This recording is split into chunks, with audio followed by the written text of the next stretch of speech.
Hello, this is Damon Melcho. Today's food journey, Snow Goose. We got Nick with me. You may have seen him in the post we did yesterday. I was trying to think what the fish roe. Yeah, right. How you forget that? Yeah. So it was funny. We caught a fish today, and they were like, "God, I hope it's not a female." I don't know. I think I'd rather eat that than the other, but hey, that's just me. Anyway, here we are. We're at Food Journey Snow Goose. So tell us a little bit about the Snow Goose, because I didn't get it. I didn't clean it, kill it, cook it now, or we're getting ready to cook it, but you got the goose. Yeah, these birds were killed in Arkansas, and we just breasted them out and brought them back home. They were froze within 5 hours of being killed. So, how long ago was that trip? February. Now you've had this before, right? Yeah. All right. So he was telling me a little bit about how he likes to cook them, but I'm going to do my traditional, just slice them up, a little oil, salt and pepper, put them in a cast iron skillet to get started with, and then we're going to go from there. So we're about to experience Snow Goose. Stay tuned. All right, so here we go. We've got the breasts and little membrane on there, so I'll go ahead and trim what we can there off. And we're just going to slice, I'm just going to slice this up thin enough to get her in the skillet. I don't know who cleaned these, but it look pretty good. And it's a real dark red meat. And I think it's got a pretty strong smell to it. But most of your game, I think, is of its own type. That's all I want to do. And we're just going to put a little oil and fry those up. All right, so here we go.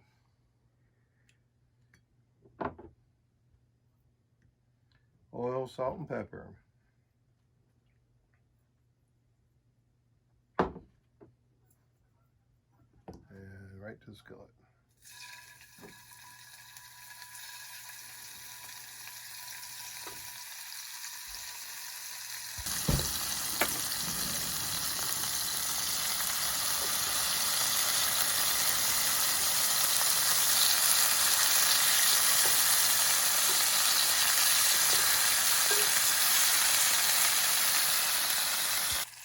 All right, this has only been on maybe 2 minutes.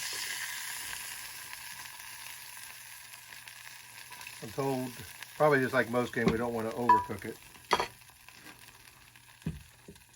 We'll give it a go.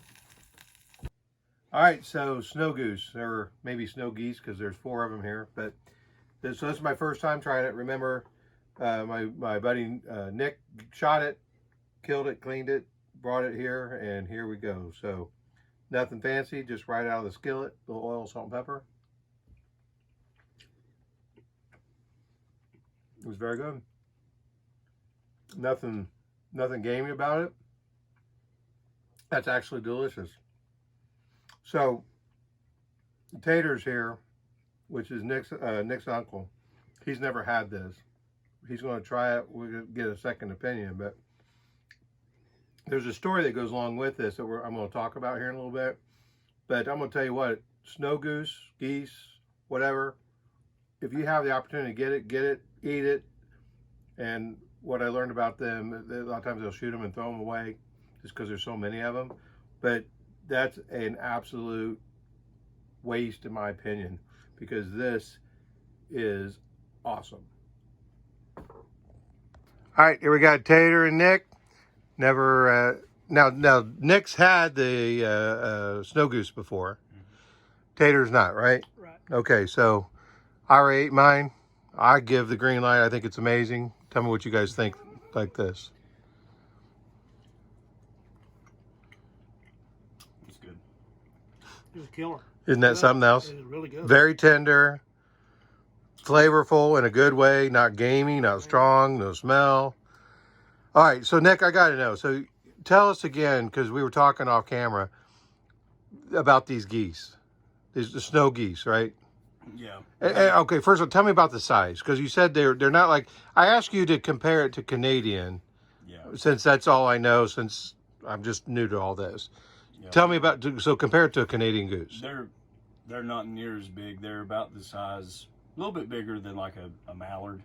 Greenhead mallards are kind of in between Canadian and green. All right. So they're not very big. There's just millions and millions of them. This was shot during Arkansas's conservation season, which is no limit on birds, no limit on how many shells you can have in your gun. You just shoot until the birds quit coming. And that is where these birds come from. Now, you told me that they put out how many decoys? 1,400 decoys. Yep. In like a cornfield? Yeah, we hunted a cut cornfield, and then we hunted a rice field too, a cut rice field. Okay. Yep. And here's where I'm a little upset or disturbed. You're allowed to kill these birds and then be done with it, right? Yeah. You don't really have to do, and they do, and people hunt them to shoot them. Yeah. And then nothing. Now, like where we went in the guide service we went with, I mean, we were, everybody picks up all the birds and you take them, clean them, cook them. I mean, now you ended up with this because you chose to bring it back. Yeah. Right, and there's people that choose not to. Yeah, I mean, and that's with every type of waterfowl. I mean, I've had lots of guys give. Yeah, we're going to talk about that too later. Right. But I just think it's an amazing waste. I just don't get it. I mean, because part of the food journey is to be able to identify what God's given us as far as food sources, and you got people, I guess, going hungry or whatever, and then you got this kind of stuff going on, especially if there's that many birds. Because you said when that flock flew over, I saw the video, and maybe I can get that to add to this. That'd be pretty cool. Mm-hmm. But that video, I mean, how many birds did they estimate flew over that time? 70,000. 70,000 birds. Now, I mean, I get the idea that they need to reduce the population, because if 70,000 birds lands in a cornfield, when they're done, you're not going to have a cornfield. Right. I mean, I have a fertilized field, but no corn, right? A lot of damage too. Well, damage in the way of corn. Yeah. I mean, same thing goes with people that shoot deer. Cut the back straps out and leave it. I don't understand it when you got meat this good. Really? Oh, yeah. Okay. All right. This might be going in another direction I didn't know it would go, but as far as this food goes, Snow Goose. Wow, if you guys, I'm telling you what, if you have the opportunity, and this was just a quick fry, like you said, don't overcook it. And there's some people out there like you that like it cooked well done. Try it like this first, because if you do, then what happens when you overcook it? It tastes like a liver, like an organ, right? Mm-hmm. This has no taste of that whatsoever. Would you agree? It's almost.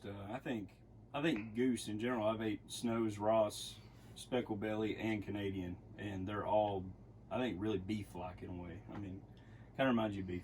Really, well, reminds me of meat, and I love meat. Yeah.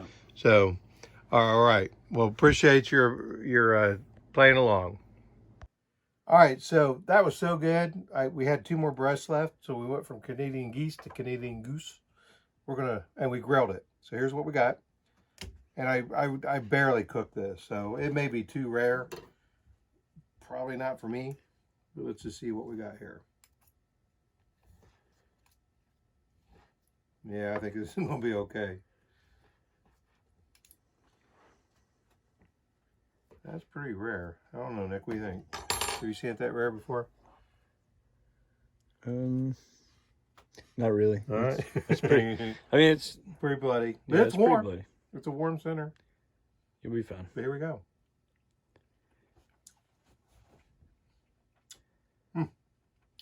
That's good. That was different in frying it, but that's a whole lot more rare too. And we were talking,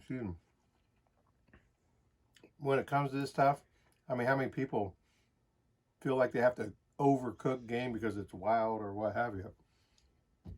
I don't know. I mean, maybe so. Maybe I'm crazy, but guess what? You can always put this back on the grill. You can't uncook it once it's done. So if you have the chance to do that, I'd highly recommend it.